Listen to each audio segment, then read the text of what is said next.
오늘 읽을 말씀은 사도행전 22장에서 23장까지입니다. 22장. 형제들과 어르신 되시는 동포 여러분, 이제 내가 해명하는 것을 잘 들어주시기 바랍니다. 그들은 바울이 히브리 언어로 말하는 것을 듣고는 이내 조용해졌습니다. 그러자 바울이 계속 말했습니다. 나는 길리기아 지방의 다소에서 태어난 유대 사람이지만 이 도시에서 자랐습니다. 나는 가말리엘의 지도 가운데 우리 조상들의 율법으로 엄격한 훈련을 받았고 오늘 여기 모인 여러분 못지않게 하나님께 대한 열심이 있었습니다. 그래서 나는 이 도를 따르는 사람들을 죽이기까지 핍박하며 남녀를 가리지 않고 모두 잡아다가 감옥에 집어넣었습니다. 그것은 대제사장과 모든 공회원들이 증언할 수 있을 것입니다. 나는 심지어 그들로부터 다메섹에 있는 형제들에게 보낼 공문을 얻어냈고 그곳에 있는 신자들을 붙잡아 예루살렘으로 데려와 처벌받게 하려고 다메섹으로 떠났습니다. 내가 다메섹에 가까이 다다르자 정오쯤 됐는데 갑자기 하늘에서 밝은 빛이 내 주위를 둘러 비추었습니다. 내가 땅에 풀썩 쓰러졌는데 한 음성이 내게 말씀하시는 것이 들렸습니다. 사울아, 사울아, 내가 왜 나를 핍박하느냐? 내가 물었습니다. 주여, 당신은 누구십니까? 그분이 내게 대답하셨습니다. 나는 내가 핍박하는 나사렛 예수다. 나와 함께 있는 사람들은 빛은 보았지만 내게 말씀하시는 분의 음성은 알아듣지 못했습니다. 내가 물었습니다. 주여, 내가 어떻게 해야 합니까? 주께서 말씀하셨습니다. 일어나 다메섹으로 들어가거라. 거기서 내가 할 일을 모두 일러줄 것이다. 그 빛의 광채로 인해 내 눈이 멀게 돼 함께 있던 사람들이 내 손을 잡고 다메섹으로 데려다 주었습니다. 그곳에 아나니아라는 사람이 살고 있었습니다. 그는 율법을 잘 지키는 경건한 사람으로 다메섹에 사는 모든 유대 사람들에게 깊은 존경을 받고 있었습니다. 그가 나를 찾아와 내 곁에 서서 말했습니다. 사울 형제, 다시 눈을 뜨시오. 바로 그 순간 나는 눈을 떠 그를 볼 수 있게 됐습니다.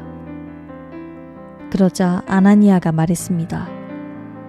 우리 조상들의 하나님께서 당신을 선택해 그분의 뜻을 알게 하시고 의로우신 그분을 보게 하시고 그분의 입에서 나오는 음성을 듣게 하셨습니다. 당신은 보고 들은 것을 모든 사람에게 전하는 예수의 증인이 될 것입니다. 그러니 이제 당신이 망설일 이유가 무엇입니까? 일어나서 세례를 받고 주의 이름을 불러 죄 씻음을 받으시오. 그 후 내가 예루살렘으로 돌아와 성전에서 기도하고 있을 때였습니다. 나는 환상에 빠져 주께서 말씀하시는 것을 보았습니다. 서둘러 즉시 예루살렘을 떠나거라. 이곳 사람들은 내가 나를 증언해도 받아들이지 않을 것이다. 내가 대답했습니다. 주여, 이 사람들은 내가 여러 회당들을 돌아다니며 주를 믿는 사람들을 감옥에 가두고 때렸다는 것을 압니다. 그리고 주의 증인 스데반이 피 흘릴 때 나도 그곳에 서서 그 일에 찬성하고 그를 죽이던 사람들의 옷을 지켜주었습니다. 그러자 주께서 내게 가거라. 내가 너를 저 멀리 이방 사람들에게 보낼 것이다. 라고 말씀하셨습니다. 사람들은 바울의 말을 이 대목까지 듣고 있다가 소리 높여 외쳤습니다. 저 사람을 세상에서 없애버리자. 저런 놈은 그냥 살려둘 수 없다. 그들이 소리를 지르고 자기 옷을 벗어던지며 공중에 흙을 뿌리자 천부장이 바울을 병영 안으로 들이라고 명령했습니다. 그는 사람들이 왜 이처럼 바울에게 소리를 지르는지 알아내려고 그를 채찍질하고 신문하라고 지시했습니다. 바울은 군인들이 자기를 채찍질하려고 묵자 거기 서 있던 백부장에게 말했습니다. 아직 판결을 받지 않은 로마 시민을 채찍질하는 것이 합법한 것입니까? 백부장은 이 말을 듣고 청부장에게 가서 그대로 보고하며 물었습니다. 어떻게 하시렵니까? 이 사람이 로마 시민이랍니다. 천부장이 바울에게 와서 물었습니다. 말해보시오. 당신이 정말 로마 시민이요? 바울이 대답했습니다. 그렇소. 그러자 천부장이 말했습니다. 나는 많은 돈을 들여 로마 시민권을 얻었소. 그러자 바울이 대답했습니다. 나는 태어나면서부터 로마 시민이었소. 바울을 신문하려던 사람들이 이 말을 듣고 곧 물러갔습니다. 천부장도 바울이 로마 시민이라는 사실을 알고 그를 결박한 일로 두려워했습니다. 이튿날 천부장은 바울이 왜 유대 사람들에게 고소를 당했는지 정확히 알아보려고 대제사장들과 온 공회를 소집하고 바울을 풀어서 그들 앞에 데려오게 했습니다. 23장. 바울은 공회를 똑바로 쳐다보며 말했습니다. 내 형제들이여, 나는 오늘까지 모든 선한 양심으로 하나님을 위해 살아왔습니다. 이 말에 대제사장 아나니아는 바울 곁에 서 있던 사람들에게 그 입을 치라고 명령했습니다.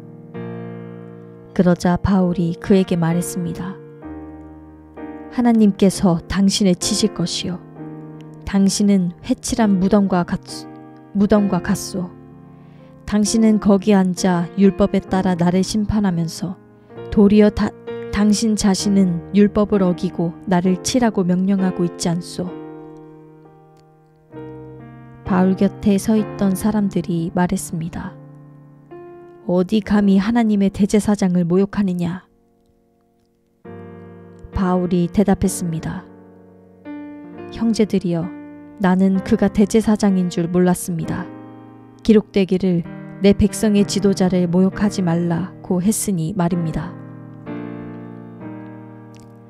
그때 바울은 모인 사람들 가운데 일부가 사두개파이고 다른 일부는 바리새파임을 알고 공회에서 크게 외쳤습니다.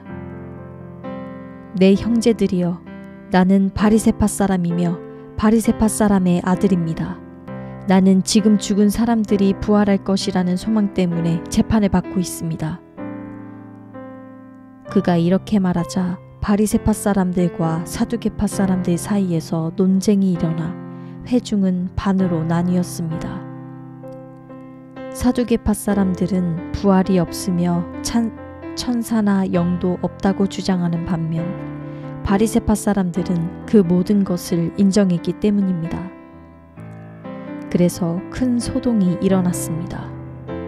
바리새파 율법학자 몇몇이 일어나 격렬하게 논쟁하며 말했습니다. 우리가 보니 이 사람은 잘못이 없소. 혹시 영이나 천사가 그에게 말한 것이라면 어쩌겠소? 논쟁이 점점 커지자 천부장은 바울이 그들에게 찢겨 죽지 않을까 염려해 군인더러 내려가 바울을 그들 가운데서 빼내 병영 안으로 데려가라고 명령했습니다. 그날 밤 주께서 바울 곁에 서서 말씀하셨습니다. 담대하여라. 내가 예루살렘에서 나를 증언한 것 같이 로마에서도 나를 증언해야 할 것이다. 이튿날 아침 유대 사람들이 음모를 꾸미고 바울을 죽일 때까지는 먹지도 마시지도 않겠다고 맹세했습니다. 이러한 음모에 40명이 넘는 남자들이 가담했습니다. 그들은 대제사장들과 장로들에게 가서 말했습니다. 우리가 바울을 죽이기 전에는 아무것도 먹지 않겠다고 굳게 맹세했습니다. 그러니 여러분과 공회는 그 사건에 대해 우리가 더 정확히 알아보고 싶다는 핑계를 대고 그 사람을 여러분 앞에 데려올 수 있도록 천부장께 탄원해 주십시오. 그가 이곳에 도착하기 전에 죽일 수 있도록 준비해 두었습니다. 그런데 바울의 조카가 이 음모에 대해 듣고 병영으로 들어가서 바울에게 말해 주었습니다. 그러자 바울은 백부장 한 사람을 불러 말했습니다. 이 청년을 천부장께 데려다 주시오. 천부장께 전할 말이 있답니다. 그래서 그는 청년을 천부장께 데려다 주었습니다. 백부장이 말했습니다. 죄수 바울이 저를 불러 이 청년을 천부장님께 데려다 주라고 부탁했습니다. 이 사람이 천부장님께 전할 말이 있답니다. 천부장은 청년의 손을 잡고 한쪽으로 데려가서 물었습니다. 내가 전하려는 말이 무엇이냐? 그 청년이 말했습니다. 유대 사람들이 바울에 대해 더 정확히 알아보고 싶다는 핑계로 내일 공회에 그를 데리고 나오도록 천부장님께 부탁하자고 합의했습니다. 그들의 말을 들어주시면 안 됩니다. 40명이 넘는 사람들이 숨어서 바울을 기다리고 있습니다. 그들은 바울을 죽이기 전까지는 먹지도 마시지도 않겠다고 맹세한 사람들입니다. 천부장은 청년을 보내면서 내게 이렇게 보고했다고 아무에게도 말하지 마라 고 당부했습니다. 그러고 나서 천부장은 백부장 2명을 불러 명령했습니다. 보병 200명, 마병 70명, 창을 쓰는 병사 200명을 파견대로 무장시켜 오늘 밤 9시에 가이사랴로 떠날 준비를 하라. 또 바울을 벨릭스 총독에게 안전하게 호송할 수 있도록 그를 태울 짐승도 마련하라. 그러고 나서 천부장은 이렇게 편지를 썼습니다. 글라우디오 루시아가 벨리스 총독 각하께 문안드립니다. 이 사람들은 유대 사람들에게 붙잡혀 거의 죽을 뻔했습니다. 그러나 그가 로마 시민임을 알고 제가 군대를 동원해 그를 구해냈습니다. 그들이 왜 이 사람을 고소하는지 알고 싶어서 유대 사람 공회에 데려가 보았습니다. 그런데 알고 보니 그 고소는 그들의 율법에 관한 문제였지 사형이나 징역에 해당되는 죄목은 없었습니다. 이 사람을 반대하는 음모가 진행되고 있다는 보고를 듣고 바로 각하께 이 사람을 보냅니다. 고소인들에게는 그에 대한 사건을 각하께 상정하라고 명령해 두었습니다. 그리하여 군인들은 그 명령을 수행해 밤중에 바울을 데리고 안디바드리까지 갔습니다. 이튿날 그들은 마병에게 바울을 호송하게 하고 자기들은 병영으로 돌아갔습니다. 마병들은 가이사랴에 도착하자 총독에게 편지를 전하고 바울을 넘겨주었습니다. 총독은 편지를 읽어본 뒤 그에게 어느 지방 출신이냐고 물었습니다. 길리기아 출신임을 알게 된 총독은 바울에게 말했습니다. 너를 고소하는 사람들이 이곳에 도착하는 대로 내 변명을 듣도록 하겠다. 그러고 나서 그는 바울을 헤롯의 편지에 헤롯의 관저에 가둬 지키라고 명령했습니다. 아멘.